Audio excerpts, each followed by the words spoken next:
ರಾಜ್ಯ ರಾಜಕಾರಣದ ಪ್ರಭಾವಿ ನಾಯಕ ಹಾಗೂ ಲೋಕೋಪಯೋಗಿ ಇಲಾಖೆಯ ಸಚಿವ ಸತೀಶ್ ಜಾರಕಿಹೊಳಿ ಅವರ ಬೆಳಗಾವಿಯ ನಿವಾಸದ ಮುಂದೆ ಹೈ ಡ್ರಾಮಾನೆ ನಡೆಸಿದೆ. ಉತ್ತರ ಕರ್ನಾಟಕದ ಪ್ರದೇಶ ವಾಲ್ಮೀಕಿ ನಾಯಕ ಸಮಾಜದ ನೂರಾರು ಕಾರ್ಯಕರ್ತರು ವಿವಿಧ ಬೇಡಿಕೆಗಳ ಈಡೇರಿಕೆಗಾಗಿ ಆಗ್ರಹಿಸಿ ಬೃಹತ್ ಪ್ರತಿಭಟನೆಯನ್ನ ನಡೆಸಿದ್ರು. ವಾಲ್ಮೀಕಿ ಸಮಾಜಕ್ಕೆ ನ್ಯಾಯ ಕೊಡಿಸಿ, ಇಲ್ಲವಾದ್ರೆ ಸ್ಥಾನಕ್ಕೆ ರಾಜೀನಾಮೆ ನೀಡಿ ಅಂತ ಸಚಿವರಿಗೆ ನೇರ ಎಚ್ಚರಿಕೆಯನ್ನ ನೀಡಿದ್ದಾರೆ. ಸಮಾಜಕ್ಕೆ ಪ್ರಸ್ತುತ ಸಿಕ್ಕಿರುವಂತಹ 7% ಮೀಸಲಾತಿಗೆ ಯಾವುದೇ ತಲೆಬುಡ ಇಲ್ಲದಂತಾಗಿದೆ. ಈ ಮೀಸಲಾತಿಗೆ ತಕ್ಷಣವೇ ಶಾಸನಬದ್ಧ ಮಾನ್ಯತೆ ನೀಡಬೇಕು ಅಂತ ಆಕ್ರೋಶವನ್ನ ವ್ಯಕ್ತಪಡಿಸಿದ್ದಾರೆ. ಕೋಲಿ ಮತ್ತು ಕಬ್ಬಲಿಗ ಜನಾಂಗದವರು ವಾಲ್ಮೀಕಿ ಸಮಾಜದ ಹೆಸರಿನಲ್ಲಿ ಸುಳ್ಳು ನಕಲಿ ಜಾತಿ ಪ್ರಮಾಣ ಪತ್ರಗಳನ್ನ ಪಡಿತಾ ಇದ್ದಾರೆ.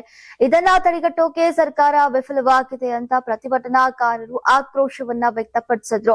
ನಕಲಿ ಪ್ರಮಾಣ ಪತ್ರ ಪಡೆದವರ ವಿರುದ್ಧ ಸ್ವತಂತ್ರ ತನಿಖೆ ನಡೆಸಬೇಕು ಹಾಗೂ ಪರಿಶಿಷ್ಟ ಜಾತಿ ಮತ್ತು ಪಂಗಡದ ಮೀಸಲಾತಿಯನ್ನ ಸಂವಿಧಾನದ ಶೆಡ್ಯೂಲ್ 9ಕ್ಕೆ ಸೇರಿಸುವ ಮೂಲಕ ಶಾಶ್ವತ ರಕ್ಷಣೆಯನ್ನ ನೀಡಬೇಕು ಅಂತ ಒತ್ತಾಯಿಸಿದ್ರು.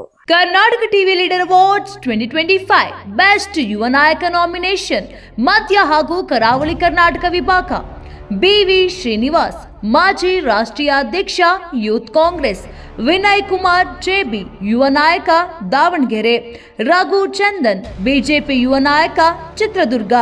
ನಂದನ್ ಮಲ್ಯ, ಯುವ ಮೋರ್ಚಾ ಜಿಲ್ಲಾಧ್ಯಕ್ಷ ದಕ್ಷಿಣ ಕನ್ನಡ. ಅನಿತ್ ಸಿದ್ದೇಶ್ವರ್, ಬಿಜೆಪಿ ಯುವ ನಾಯಕ ಚಿತ್ರದುರ್ಗ ದಾವಣಗೆರೆ. ದಿಲೀಪ್ ಕುಮಾರ್, ಬಿಜೆಪಿ ಯುವ ನಾಯಕ ಚಿತ್ರದುರ್ಗ. ಎಚ್.ಸಿ. ಯೋಗೇಶ್, ಕಾಂಗ್ರೆಸ್ ಯುವ ನಾಯಕ ಶಿವಮೊಗ್ಗ. ರಕ್ಷಿತ್ ಶಿವರಾಮ್, ಕಾಂಗ್ರೆಸ್ ಯುವ ನಾಯಕ ದಕ್ಷಿಣ ಕನ್ನಡ. ಪಿ ರಘು, ಕಾಂಗ್ರೆಸ್ ನಾಯಕ ಹೊಳಲ್ಕೆರೆ.